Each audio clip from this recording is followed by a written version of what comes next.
বরবাদের গান নিয়ে অত্যন্ত এক্সাইটেড দর্শক মহল, স্বাভাবিক হবেই।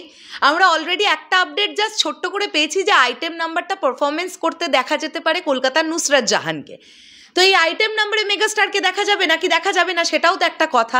আমার ধারণা মেগাস্টারকে দেখা যাবে, কেননা তুফানে লাস্ট টাইম তোমরা মনে করে দেখো দুষ্টু কোকিল বা লাগে উড়াধুরা দুটো গানেই মেগাস্টারের উপস্থিতি ছিল। আর আমি মনে করি মেগাস্টার শাকিব খানের উপস্থিতি না থাকলে দুষ্টু কোকিল বা লাগে উড়াধুরা যে পরিমাণ রিচ করেছে ততটা রিচ করতে পারতো না। তো সেইখান থেকে আমার এটা ধারণা যে বরবাদের আইটেম নাম্বারেও হয়তো বা মেগাস্টারকে দেখতে পাওয়া যাবে। এবার তিনি কি নুসরাত জাহানের সঙ্গে পারফরমেন্স করবে, মানে তাকেও কি ডান্স পারফরমেন্সে আমরা দেখতে পাবো, নাকি তার অ্যাপিয়ারেন্সটা একটু অন্যরকম থাকবে, সেটার জন্য তো আমাদের ওয়েট করতে হবে। কিন্তু শুধু একটা আইটেম নাম্বার দিয়েই তো একটা সিনেমা হয় না। এখন দর্শকের একটা প্রবল ইচ্ছে, সেটা হচ্ছে রোম্যান্টিক গানটা যেন আমরা বালাম এবং কোনাল জুটিকেই আবার পাই।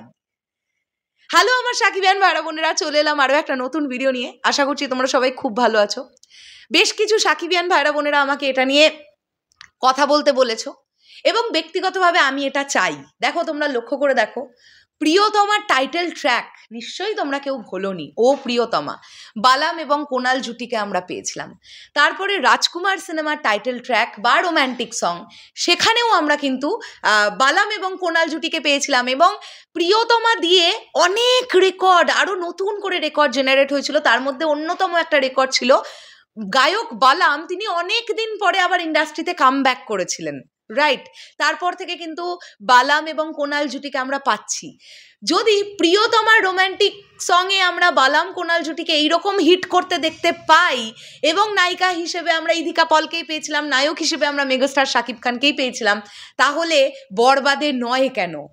বরবাদের রোম্যান্টিক গানটাও বালাম এবং কোনাল তারা দুজনেই গাক, এটা অনেকেরই চাওয়া, অনেকেরই চাওয়া এটা।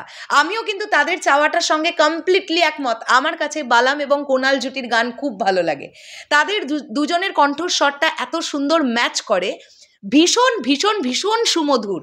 এবং যেহেতু আমরা প্রিয়তমার টাইটেল ট্র্যাক বা রোম্যান্টিক সঙ্গে মেগাস্টার শাকিব খানের লিপে বালাম ভাইয়ার গলা পেয়েছি এবং ইধিকা পলের লিপসিংকে আমরা কোনাল দিদির গলা পেয়েছি, তাই ডেফিনেটলি আমরা চাইবো এই জুটি আবার যখন বড় পর্দায় আসছে একটা রোম্যান্টিক গান নিয়ে, তখন বালাম এবং কোনাল জুটিই হোক না, আবার কোনো অসুবিধে নেই।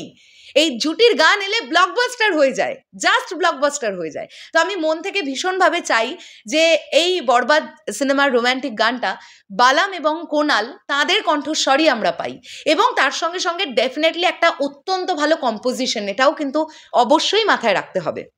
দুটো সুন্দর গলার আওয়াজ যখন এক জায়গায় এসে মিশবে, তখন অবশ্যই এটা ডিপেন্ড করছে গানের সুরটা কতটা সুমধুর, গানের কথাগুলো কতটা সুন্দর, সেটাও ডিপেন্ড করছে। কাজেই যিনি লিখবেন গানের কথা বা যিনি কম্পোজ করবেন, তারাও খুব সুন্দরভাবে কম্পোজ করুক এবং লিখুক, আর বালাম এবং কোনাল তারা দুজনে রোম্যান্টিক সংটা গাক। আমরা আবারও সেই একটা সুন্দর দৃশ্যে ফিরে যাব, একটা সুন্দর লোকেশনে, আবার সুন্দরভাবে রোম্যান্টিসিজমে মেগাস্টার শাকিব খান এবং ইধিকা পল। তোমাদের কি বক্তব্য এটা নিয়ে অবশ্যই কমেন্ট করে জানাও। দেখা হচ্ছে আবার খুব শিগগিরই নতুন কোনো ভিডিও নিয়ে। তাহলে এখনের জন্যে টাটা।